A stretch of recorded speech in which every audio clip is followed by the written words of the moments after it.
Tu veux voir quelque chose de dégoûtant? Tu vas être servi. Imagine-toi dans ta maison en train de faire le ménage de printemps en sifflotant un air joyeux, quand tu entends un léger bourdonnement. Tu tends l'oreille et le bruit recommence. Derrière le mur de ta cuisine, tu t'approches et tu vois une tache marron sur le mur qui n'était pas là hier. Tu la touches et horreur! La cloison s'enfonce sous ton doigt et un essaim de guêpes sort du trou en bourdonnant de colère. Tu te mets à courir dans tous les sens et les guêpes te pourchassent jusqu'à dehors. Quand tu es assez loin, l'essaim de guêpes retourne à l'intérieur. On dirait que c'est leur maison maintenant et plus la tienne. On pourrait croire qu'il s'agit d'un film, mais les guêpes construisent souvent leur nid dans les maisons, surtout celles en bois. Elles préfèrent les espaces clos et sombres et peuvent donc s'installer dans le creux d'un arbre, dans une boîte à compost, dans un hangar ou dans un grenier. Le pire, c'est que tu ne remarqueras rien avant qu'il ne soit trop tard. Au printemps, les futures reines des guêpes migrent pour trouver un endroit propice où pondre leurs œufs.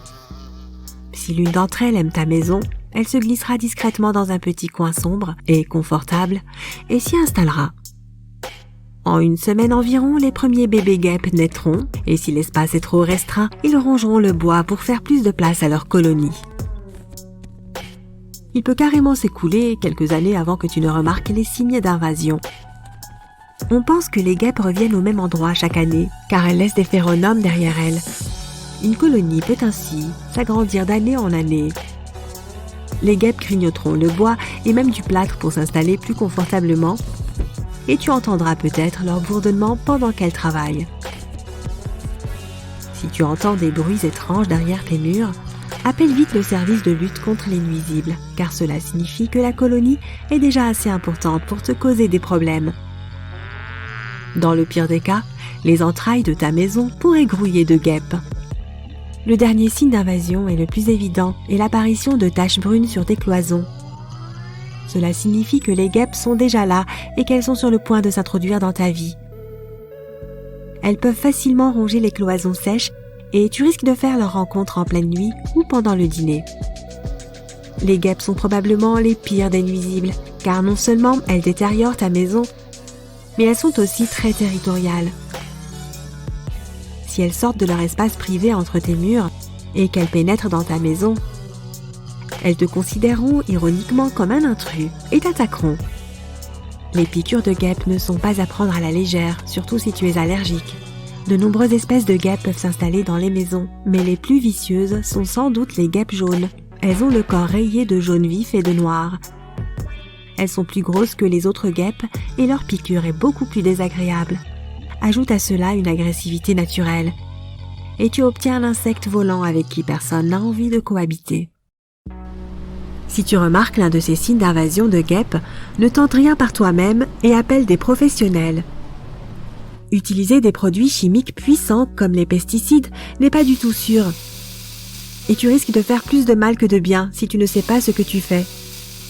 Il faut certaines compétences pour débarrasser efficacement ta maison de tous les parasites. Et si tu oublies ne serait-ce que quelques guêpes, surtout la reine, tes efforts auront été vains. Laisse donc les experts s'en charger.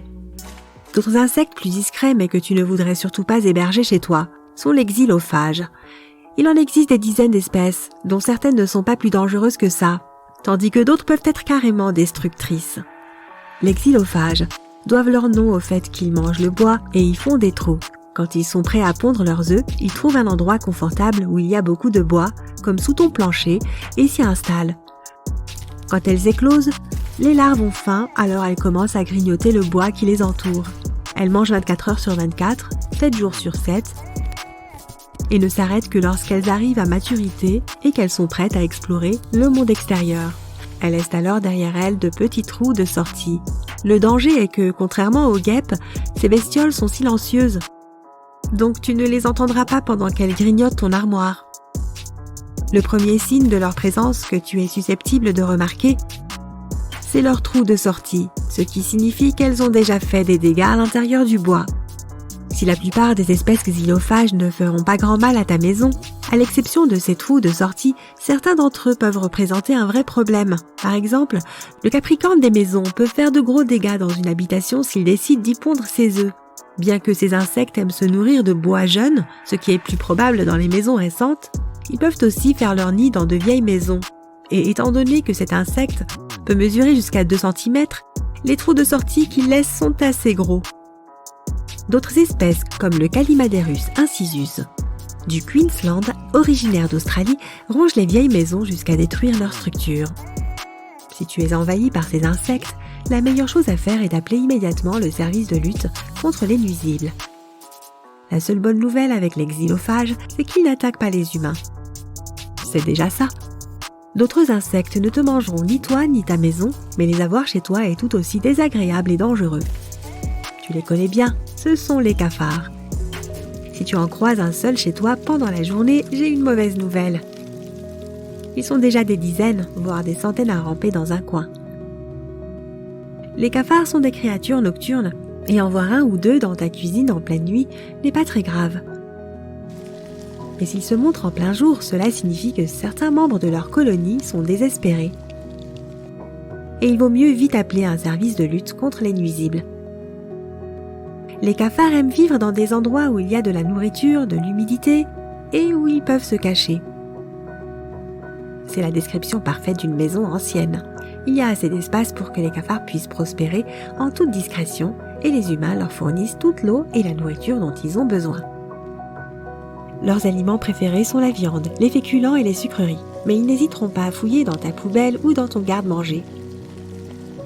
Les cafards ne rongent pas les murs ou les meubles, donc de ce côté, ils sont plutôt inoffensifs, mais ils sont connus pour être porteurs de nombreux pathogènes. Si un cafard visite ton sucrier, par exemple, et que tu mets ensuite ce même sucre dans ton thé, tu risques de contracter un virus.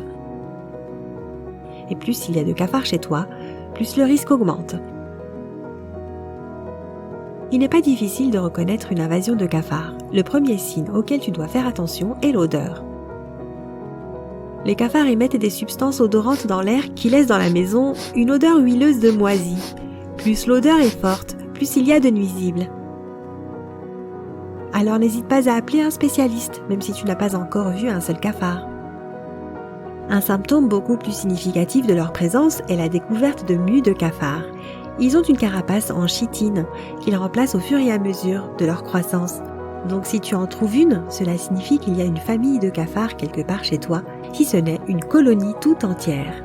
Mais rien n'est plus convaincant que de voir un cafard vivant de ses propres yeux, n'est-ce pas ?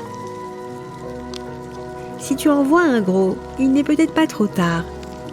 Les cafards ont l'habitude de se déplacer à la recherche du meilleur endroit où vivre. Donc si tu vois un cafard adulte dans ta maison en pleine nuit, il se peut qu'il n'ait pas encore fondé sa propre famille. Mais si en entrant dans ta cuisine, tu vois un ou plusieurs petits cafards, ce n'est pas bon signe, car cela signifie que leurs parents sont proches, avec leurs frères et sœurs. D'ailleurs, bien que la cuisine soit de loin l'endroit le plus fructueux pour ces bestioles, tu peux aussi les apercevoir dans ta salle de bain quand tu prends ta douche. Les cafards aiment grignoter le savon. Il n'est donc pas surprenant qu'ils aiment se cacher dans cette pièce chaude et humide. Bon, je trouve tout ça suffisamment dégoûtant et sur ce, je te souhaite une bonne journée.